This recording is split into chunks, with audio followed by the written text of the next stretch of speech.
همین در تسرق بشونه میشه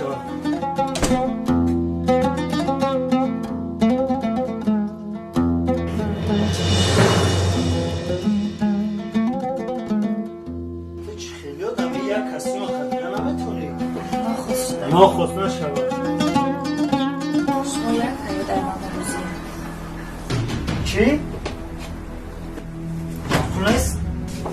برای خونه ما؟ برای خونه یا تعدادم برای خونه خلا خودی فرزد برو من دیگه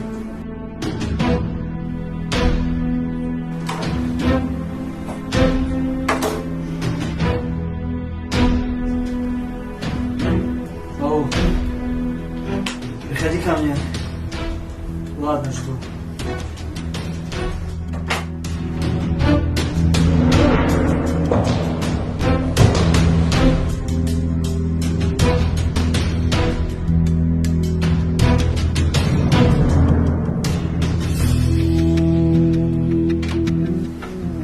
Как ты, Джон? Нормально. Теперь ты будешь жить со мной. Сначала ты оформишь квартиру на мое имя, потом посмотрим. Хорошо будет сделано. Хорошо.